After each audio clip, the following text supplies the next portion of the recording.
பேரவைத் தலைவர் அவர்களே, மாண்புமிகு முதலமைச்சர் அவர்களே, வணக்கம்.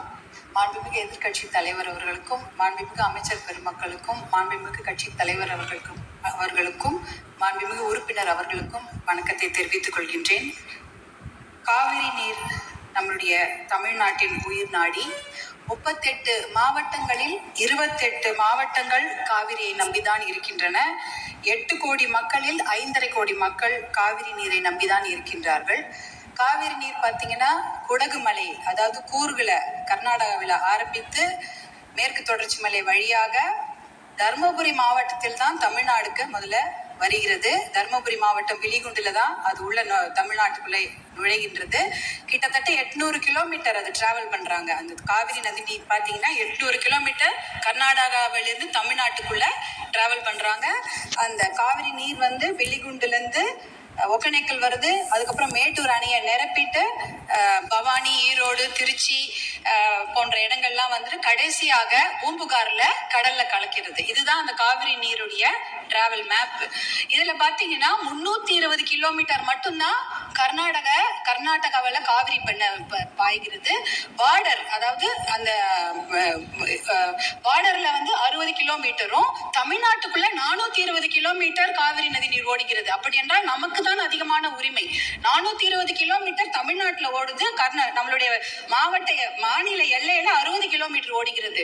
அப்படி என்றால் கிட்டத்தட்ட 740 டிஎம்சி தண்ணீர், காவிரி நீர் இருக்கிறது என்றால் அதற்கு அதிகமான உரிமை நமக்கு தான் இருக்கிறது. கிட்டத்தட்ட 400 டிஎம்சி தண்ணீர் வந்து தமிழ்நாட்டுக்கு உரிமையான தண்ணீர், நமக்கு பாதிக்கப்பட்ட தண்ணீர். ஆனா நாளடைவில் அதை குறைஞ்சி 205 டிஎம்சியா குறைச்சிட்டாங்க.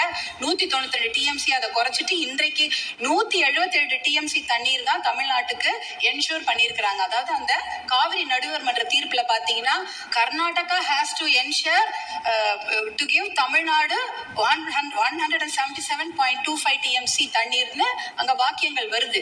இது 178 டிஎம்சி நமக்கு இறுதி தீர்ப்பின் படி வர வேண்டிய தண்ணி. ஆனா என்ன பாத்தீங்கன்னா நம்ம வந்து கடைமடை மாநிலம், கர்நாடக அரசு முதல்மடை மாநிலமாக இருக்கின்றது. சுப்ரீம் கோர்ட், உச்ச நீதிமன்ற தீர்ப்பின்படி கடைமடை மாநிலத்தின் அனுமதி இல்லாமல் எந்த ஒரு கட்டுமான பணியும் எந்த ஆற்றுப்படுகையிலும் கட்டக்கூடாது. குறிப்பாக காவிரி நதி நீர் மேல கட்டக்கூடாது. ஆனா 4 டேம் இருக்கு. 1931 கிருஷ்ணராஜசாகர் டேம் இருக்கு. அது வந்து ஆங்கிலேயர் காலத்தில் கட்டப்பட்ட டேம். அதற்கப்புறம் 1970களில் 3 டேம் கட்டியிருக்காங்க. ஆரங்கி, கபினி, ஹேமாவதி. இந்த 4 டேமும் சேர்த்து இந்த அணைகள்ல கிட்டத்தட்ட 115 டிஎம்சி தண்ணீர் தேக்கி வைக்க முடியும். மேகதாட்டுல புதுசாக அணை கட்டினாங்கன்னா அதுல 70 டிஎம்சி தண்ணீர் தேக்கி விட முடியும். அப்படி பார்த்தீங்கன்னா கொள்ளளவு 185 டிஎம்சி தண்ணீரை கர்நாடக அரசு தேக்கி வைத்து விட முடியும். நமக்கு வர வேண்டிய 177 டிஎம்சில ஒரு சொட்டு நீர் கூட தமிழ்நாட்டுக்கு வர முடியாது. அப்படி என்றால் டெல்டா மாவட்டம் பாலைவனமாகிவிடும். குடிநீருக்கு மிகப்பெரிய பிரச்சனை ஏற்பட்டுவிடும். ஏன்னா 5.5 கோடி மக்கள் அந்த காவிரி தண்ணியை தான் நம்பி இருக்கிறாங்க. இதனால மிகப்பெரிய பிரச்சனை ஏற்பட்டுவிடும். அதுல பாத்தீங்கன்னா இப்ப வந்து கர்நாடகாவுக்கு உரிய நீர் வந்து 284 டிஎம்சி தான். நமக்கு இருக்கிறது வந்து 404 டிஎம்சில இருந்து குறைஞ்சு 177 டிஎம்சி ஆக்கிட்டாங்க. அதனால இதை வந்து நம்ம ஒரு மிகப்பெரிய பிரச்சனையாக எடுத்துக்கொள்ள வேண்டும். மாண்புமிகு முதலமைச்சர் அவர்கள் கொண்டு வந்த அந்த தீர்மானத்தை, காவிரி நீர் படுகையில எந்த ஒரு கட்டுமான பணியோ அணைக்கட்டோ கட்டக்கூடாது என்ற தீர்மானத்தை பாட்டாளி மக்கள் கட்சி முழு மனதாக வரவேற்கிறது. அதற்கு எங்களுடைய முழு ஆதரவை நாங்கள் தெரிவித்துக் கொள்கின்றோம். குறிப்பாக ஜூன் 12ஆம் தேதி மேட்டூர் அணை, அது வந்து 92 டிஎம்சி பிடிக்கக்கூடிய அணை. ஆனா அதுல இன்னைக்கு பாத்தீங்கன்னா 40 டிஎம்சி தண்ணி தான் இருக்கு. ஏன்னா அந்த தண்ணியை கூட இன்னைக்கு குறுவை சாகுபடிக்கு கொடுக்க முடியல. குறுவை சாகுபடி வந்து வடகிழக்கு, அதாவது